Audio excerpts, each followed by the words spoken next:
Hey, what's going on, guys? Kalamazi here, and today I wanted to highlight and talk to you all about the Warlock class and spec changes coming in the 8.1 Battle for Dazal'Or patch. Now, all three Warlock specs have received some changes, whether they pertain to Azerite traits, talents, or overall damage tuning.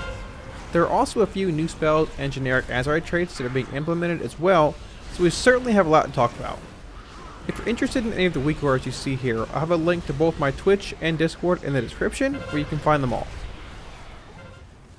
Now, Demonology is the first of three specs, and it certainly has received the most changes out of all three so far. Baleful Invocation is the newest Demonology-specific Azerite trait that's actually replacing Death Bloom, and it states that your Demonic Tyrant's Demon Fire deals a certain amount of additional damage based off of item level, and summoning your Demonic Tyrant instantly generates 5 Soul Shards. This trait seems exceptionally powerful on the surface, and is easily my choice for the most impactful trait heading into 8.1. It will provide a great deal of opening or priority add burst damage via your Tyrant, while also fueling 2 quick 3-shard hand of Gul'dans. Those can be used to further increase your damage on a priority target, or also used to fuel some pretty massive implosions and stat cleave or Mythic Plus scenarios. Demonology is also the only spec out of the 3 for Warlocks that has its main cooldown, being Demonic Tyrant, on a 1.5 CD compared to Destruction and Affliction CDs being 3 minutes. Now, while we're discussing Baleful Invocation, Demonic Consumption recently received a buff that greatly increased the amount of damage your Tyrant's Demon Fire does per imp that it consumes when summoned. It also now has a chance to grant you a Demonic Core proc for each imp that it consumes, meaning it can be an especially strong priority-based cooldown. Running Baleful Invocation in conjunction with the Demonic Consumption talent increases your Tyrant's Demon Fire damage by a tremendous amount, which could potentially push a build running multiple Baleful Invocation pieces to the front of the pack on certain encounters. Now, while we're focused on the 110 talent row changes in 8.1 for Demonology, Nether Portal has also received a bit of a rework, having its actual duration reduced to 15 seconds from 20 like it is currently. It also, however, had its cost reduced to 1 Soul Shard from 3, which is pretty impactful. While I would say that saving 2 shards grants you a bit more chances at summoning additional demons, the duration reduction does put a bit of a damper on those plans. While Nether Portal is still my favorite talent in the 110 row for Demonology, it still appears to be pretty undertuned currently, and I personally feel it would take a pretty big buff or overhaul in general to become competitive. Finally, we have the recent changes with Sacrifice Souls. Sacrifice Souls was recently nerfed to now grant you an additional 4% damage to your Shadow Bolt and Demon Bolt, down from the 5% that is currently on live servers. While it might seem like a pretty minor nerf, it is a bit bigger than it looks depending on the amount of pets you have active and if your Demonic Tyrant is coming off of cooldown. I do think this nerf is warranted, however, as the talent has been really the only real option we've had in the 110 row up until this point. With the buffs to both Demonic Consumption and the changes to Nether Portal, it is possible we might have some more options now in the final row outside of Sacrifice Souls. Bilescourge Bombers received a small spell damage modifier buff from 14% to 21%, but sadly I think this talent is still pretty undertuned even if it is an awesome choice. You also have to factor in the fact that it competes directly with Demonic Strength in the same talent row and Dreadlash, which are both pretty strong talents on their own in a wide array of scenarios compared to Bilescourge Bombers. And last but not least is a small buff to Soul Strike. Soul Strike received a small damage buff to its spell power modifier from 0.35 to 0.5. It is a welcome change and will certainly be helpful in Mythic Plus and other scenarios where it's currently being used. Destruction has seen a few changes so far on PTR, but I would not be too surprised if it sees a few more tweaks and tuning passes in the near future. The new Destruction-specific Azerite trait coming in 8.1 is called Chaos Shards, which is replacing Accelerant, and it states that Incinerate's damage is increased by a certain amount based off of item level, and when you fill up a Soul Shard, you have a 5% chance to generate an additional Soul Shard over 2 seconds. Now, there are 2 questions that come to mind when I see this trait, and the first is, does it buff Fire and Brimstone's damage?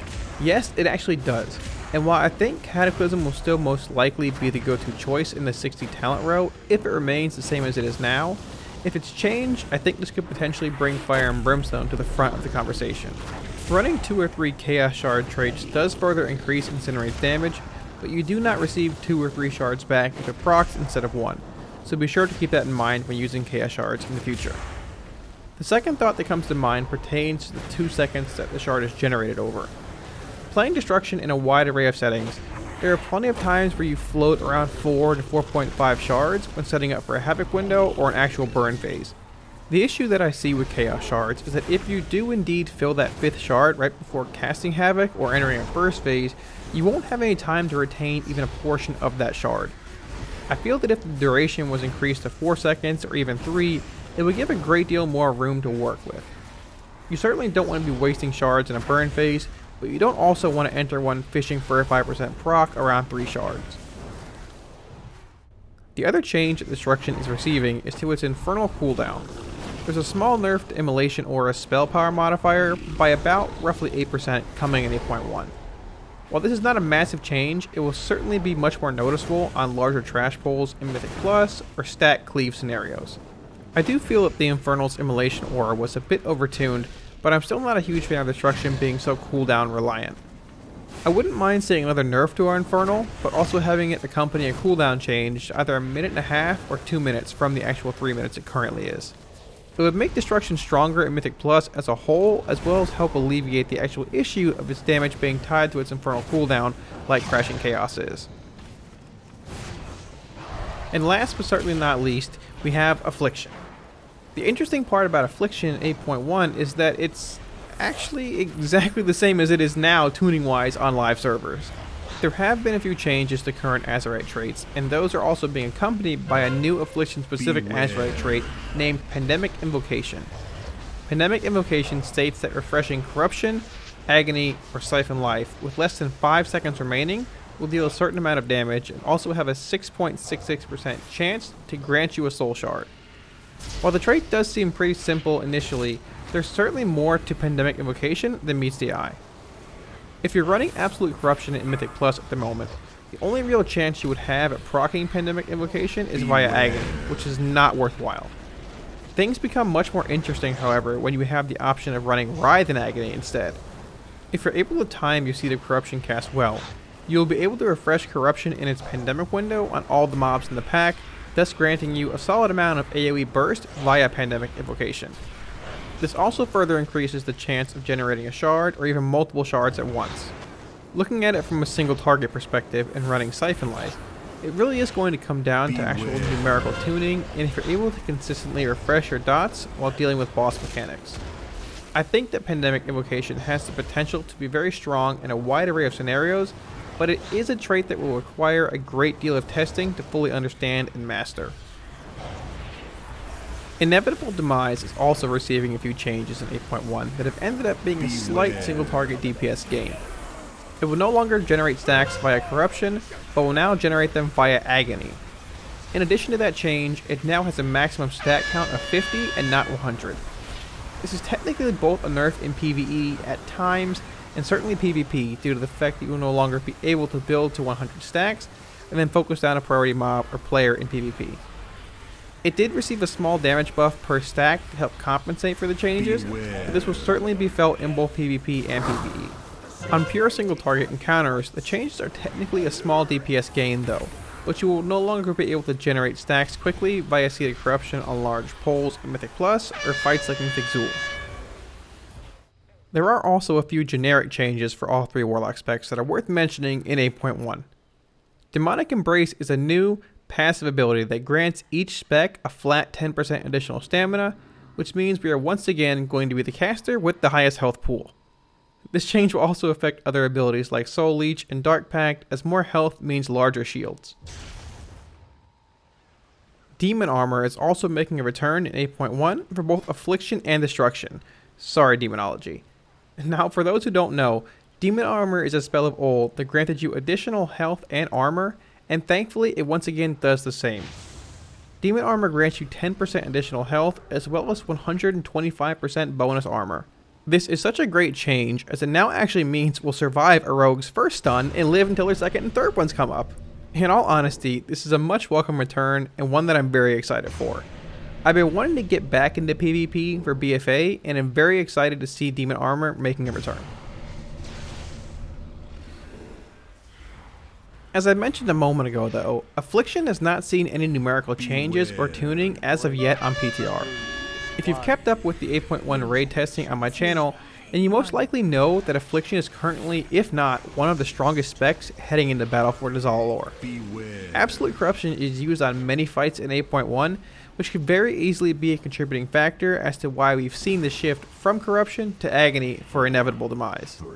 There was a blue post recently that discussed the current state of Affliction and how the team is not happy with the way it's become so single target focused, and they would like to shift it back to its multi-target roots. I'll be honest, I'm expecting a tuning pass for Affliction pretty soon to both address its strengths in 8.1, as well as the fact that it does indeed need to be shifted back more towards the multi-dot end of the spectrum. There are times where it's not actually even worth applying dots to targets currently in certain encounters, and that's not the way Affliction should play. Sadly, it's also one of the hardest specs, in my opinion at least, to balance in-game as it scales tremendously on 2 and 3 target encounters. I would love to see 8.1 be the tier where all 3 Warlock specs are competitive and we see a mix of all 3 specs being used in Mythic progression. Hopefully Blizzard is able to dial in Affliction just right this time in 8.1, as I know I am more than ready for some Demonology action. Thanks for watching, guys. I hope this video was helpful to you all and gave you a better understanding of Warlocks heading into 8.1. If you have any questions, feel free to leave them in the comments below and I'll be sure to get back to you. If you're interested in any of the week wars you've seen here, I'll have a link to both my Twitch and Discord in the description where you can find them. If you want to see more WoW content and help support the channel, smash those like, share, and subscribe buttons as your support really helps. Thanks guys, and I'll see y'all on 8.1. Peace.